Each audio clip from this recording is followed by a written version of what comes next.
Hi, so I'm here to present the video portion of the Drama of Scripture project for Module 15. Alright, we have, this is the examination of the Bible as a whole, because we often forget that the Bible is a continuous drama narrative instead of small chunks and stories that we often like to consume in small portions, which loses the general context of the story as a whole. We lose the true meaning. So we start the story, the drama of Scripture. It's Act 1. God establishes His kingdom.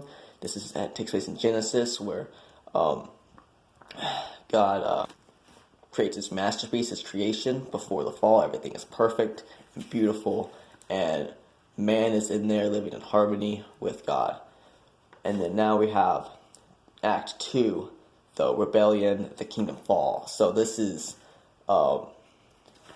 basically this beautiful area, this beautiful harmony, and it's just all shattered. It all ends. This is where basically everything kind of as they would have known it, and then it just kind of comes crumbling down. They accept the apple from the serpent. They eat it. That is wrong and against the one rule they have in the garden. Everything else is perfectly fine, but that one rule, they break it, and then that initiates the kingdom fall. And then now we have Act, which is the king chooses Israel. This is there takes place in the Old Testament. We have scene 1. The scene 1 where it's titled "A People for the King." Now this is starts off discussing the Cain and Abel, and how after they were kicked out of the garden, they set up a family, and they had Adam and Eve had 2 sons. They had Cain and Abel, and then it was great at first, but then it became the perfect family became a scene of jealousy, anger, and murder. And then after that, we have scene 2, which is a land where after scene 1 takes place, and it goes through with Abraham and how God chooses those people to be His avenue of saving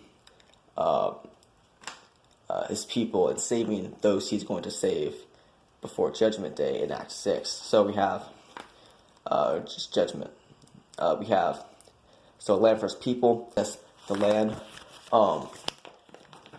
that God has had it. So they're going through conquering it for battles like Jericho and so forth. This is where they possess the land. And then the coming of the king, redemption accomplished in Act 4. So Act 4 takes place when it was expecting a mighty Messiah, a military leader. However, that's not what they received. They were expecting someone to relieve them of their physical change and their physical oppression. They were not expecting someone to come in and save them from their spiritual and all of that. They weren't expecting that. They were expecting a mighty military leader. And because this leads right into Act 5, where it is spreading and leads into the mission of the church. As Christians, we have the one major calling is to spread the gospel to the unsaved.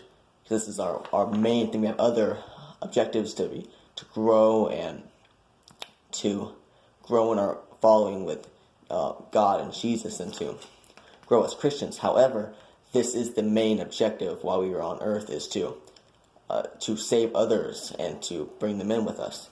So then we have scene 1 is Jerusalem to Rome, when they're eventually spreading from just the Jerusalem area to Rome, and then we have Rome to the world. This is when they're just kind of spreading out like wildfire, the early church, and that happens. Then we have the Act 6, the return of the king. This is the redemption accomplished. This is gone over in Revelation, goes over in Act. Basically ties up all the loose ends and completes the narrative story. Now, I hope you've enjoyed. Thanks for my video project. Good one.